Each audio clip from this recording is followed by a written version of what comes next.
Good evening, Lisa. Good evening, Andrew. Heir apparent. Or heir apparent. Yeah, heir apparent. My heir is apparent. Is it? Well, it's less apparent than it used to be. Okay. But before we begin, Right. we've had request Yes. to show something up close, Yes. haven't we? So Yes. here, off the wall, is our Captain Mannering print. I just need to angle that a bit. There's Captain Mannering. And there's his feet, there's his knees, his sticky out knees. Oh god, there's a Dad's Army Captain Mannering. Now this is, here he is, Artist Sign Limited Edition number 14 of 500 by Norman Hood.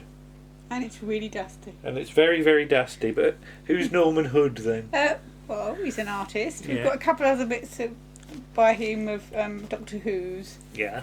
So. But yeah. he's local, isn't he? I assume so. I've never actually found anything out about him. I looked him up on the internet and nothing came up. Alright, but you got it. You got it locally. Yeah, there was a sort of a stall in the local shopping centre in Poole. Alright. The Dolphin Centre. Yeah, and he does all caricatures of various things. What was it you call him? Well, he does other pictures as well, because the Yeah. Doctor's pictures, he's a sort of caricature, I suppose. But Yeah. yeah.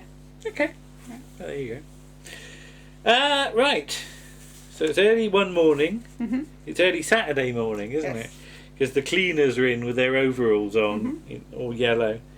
Captain Peacock comes in, Yeah. but so does an unfamiliar face. Yes.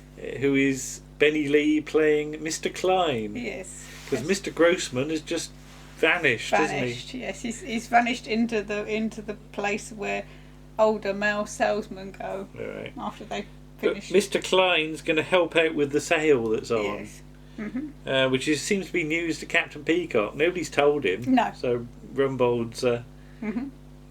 doesn't, pass information on. communicate. Assuming that even Mr. Rumbold knows. Yeah.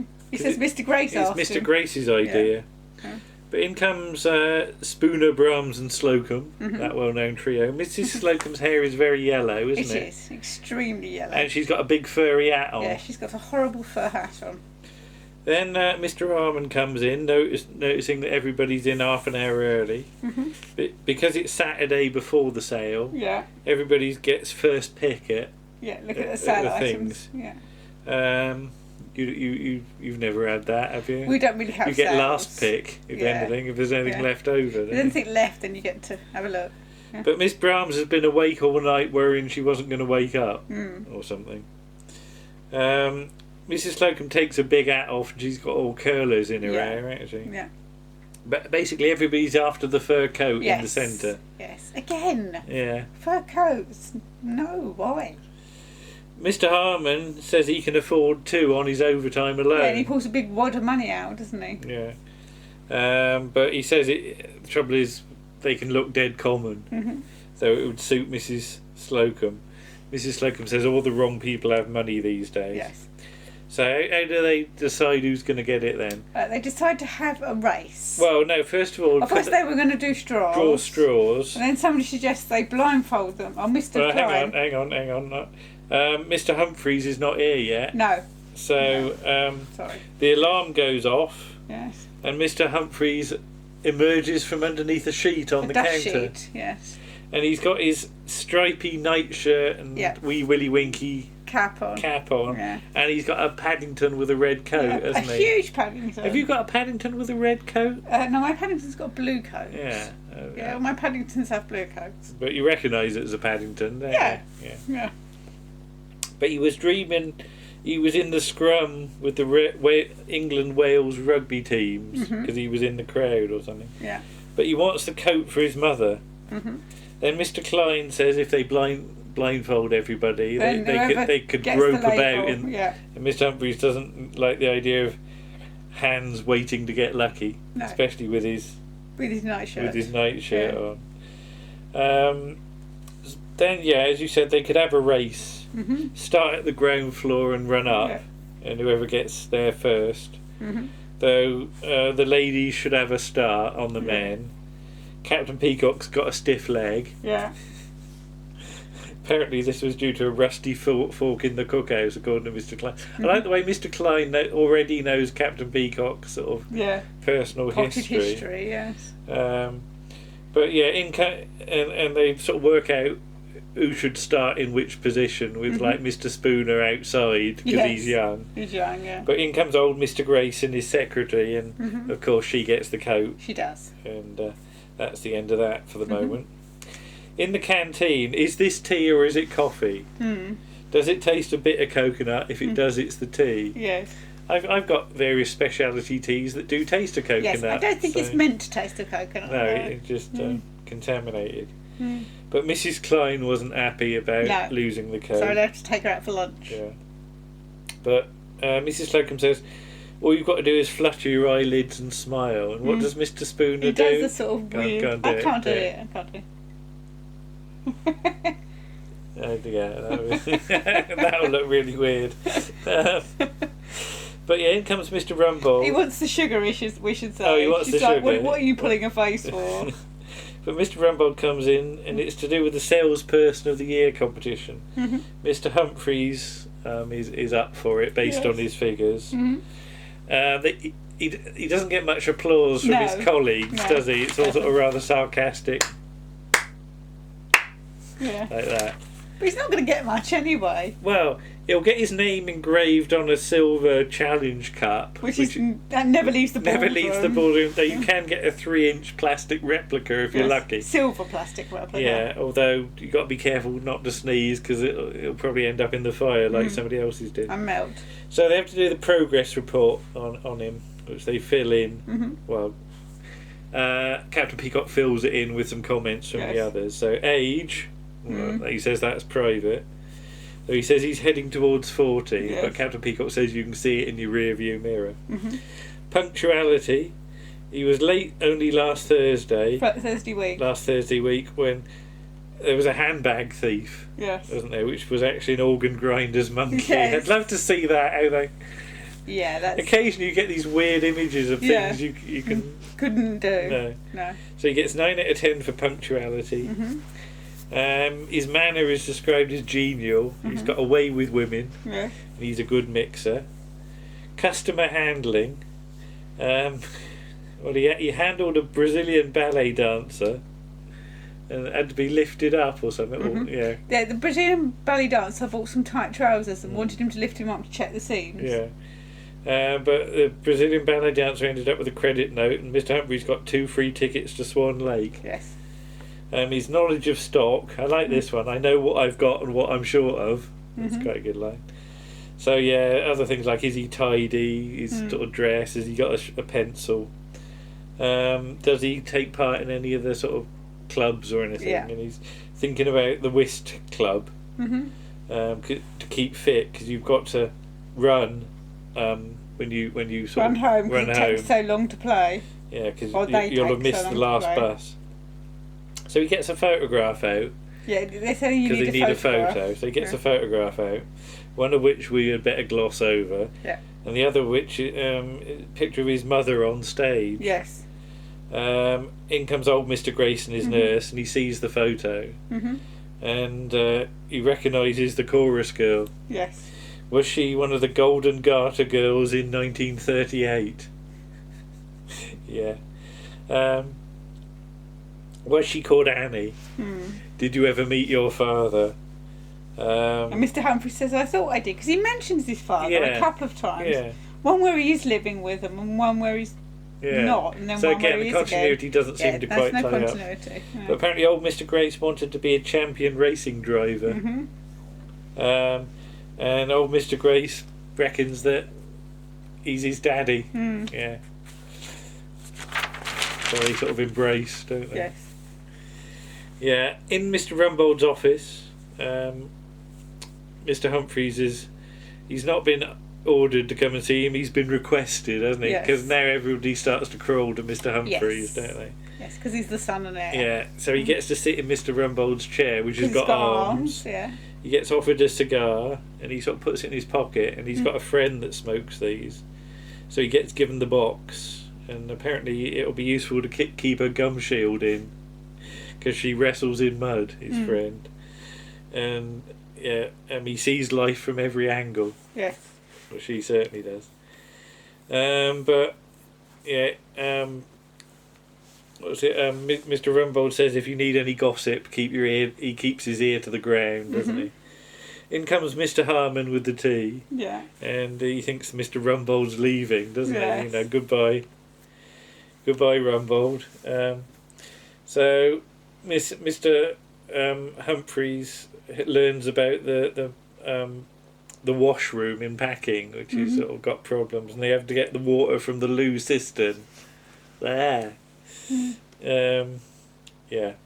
But Mr. Rumbold sort of tells Harmon to go away, and Mr. Harmon doesn't like that. See how he treats the lower orders. Then in comes old Mr. Grace's secretary. Has she been twitched by Mr. Harmon or something? I Possibly. don't know. Because she sort of goes ooh when she comes through the door or something. And I don't quite know how he manages that, unless old Mr. Grace is Mr. Ticker or something, and his arm can come round the corner. It's possible. Oh, that's a horrible thought, isn't it? But message from Mr. Humphreys: come and see old Mr. Grace before 3 o'clock because he falls asleep then. And she reckons that he'll be at it all afternoon, and Mr. Humphreys is not so sure about that. Then there's a lady with Mrs. Slocum, and she's had a brassiere, hasn't she? It had to be reinforced or repaired and reinforced. Extra strong elastic at the back. Why does she need that? Presumably because she's got a rather large front. A large frontage, but she's advised to take shallow breaths until it's run in. So there's some talk about Mr. Humphreys being old Mr. Grace's son, being on the wrong side of the blanket, and does that make him a basket? As the woman's gone off without a basket. Yes. But we see another basket later on, so I don't quite know how that works. It's not the kind of basket that she's got. She's got like a little one of those shopping baskets. Right. Yeah. The wicker ones. But Mr. Humphreys needs a good woman behind him because Mrs. Slocum's clearly got ambitions, hasn't she? She could be sitting in the big chair. Then sort of Miss Brahms is a bit cheeky, isn't it? She gets told to shake out the sweaters. Fold them up and put them back. Yeah. So Mr. Humphreys comes in again, and it's 2:30 by now. Captain Peacock says, would he like to go home? He's getting away with murder now. He is, yeah. But he's expecting a call from his mother. Mr. Klein sold a 3-piece suit, but he offers the commission to Mr. Humphreys. So his mother's on the phone, and she's going to come in via a taxi. Then Mr. Harmon comes in with the coat and gives it to Mr. Humphreys. Yes. Hoping that he'll remember who's done him a favour. Yes. Yeah. Then in old Mr. Grace's office with Mr. Humphreys, it's been over 40 years since he saw her. Yeah. But she was a firecracker apparently. Dear. The taxi arrives because the secretary takes a phone call. Then Mr. Humphreys' leg goes. His sort of wobbly thing with his leg. Yes. And then so does old Mr. Grace's, which is quite clever. It's an inherited thing. Yes. Having a wobbly leg. And then enter Mr. Humphreys out of the lift. Mrs. Humphreys. Mrs. Humphreys out of the lift. Mr. Humphreys' mother.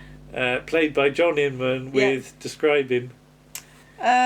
He's got Mary Whitehouse glasses, doesn't he? Yeah. The sort of triangular, sort of pointy ones. And the hat is and it's a bit like the one that Beryl Reid wears in The Goodies. Yeah. As well. Yeah. Is that traditional sort of old lady hat? Yes, and a sort of raincoat and skirt and. But he comes out to an awful lot of applause from the studio audience. He's come out of a lift in a dress, or as a lady. As a lady. Yeah. And I say Mrs. Humphreys sort of meets Captain Peacock and notes his dominant personality, but he doesn't seem to have beady eyes like she was expecting. Apparently she's nearly 60. Yeah. Mrs. Slocum says claims to be nearly 40, Mm-hmm. which she doesn't believe. And Miss Brown says it's a pleasure having your son on the floor. Yes. This escalates, doesn't it? And then was it Mr. Spooner says he's been under your son. I've been under your son for 6 months, and it's been a pleasure. And he's very satisfied. Yeah. Then Mr. Klein says he's had her son under him all day, all morning, and he's satisfied too. So many people to please. Mm-hmm. That's quite good.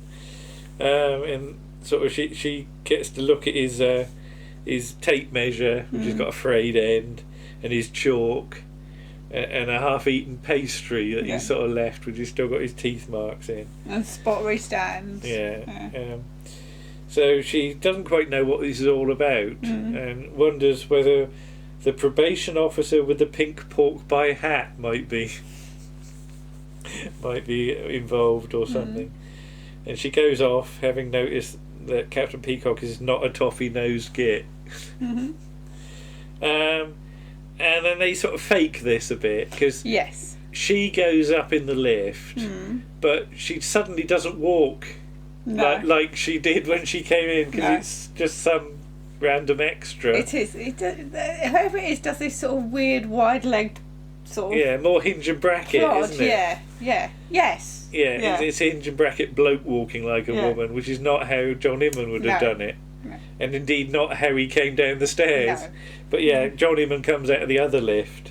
Mm-hmm. And the audience seem to be almost fooled by it, don't they? Easily fooled. Old Mr.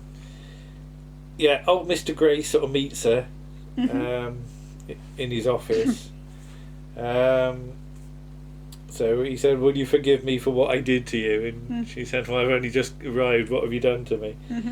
And there's something about drinking champagne out of a slipper. Yes. Although all she can recall is milk stout out of a welly boot, which sounds horrible. It does. Not so keen on champagne out of a slipper. No. But yeah.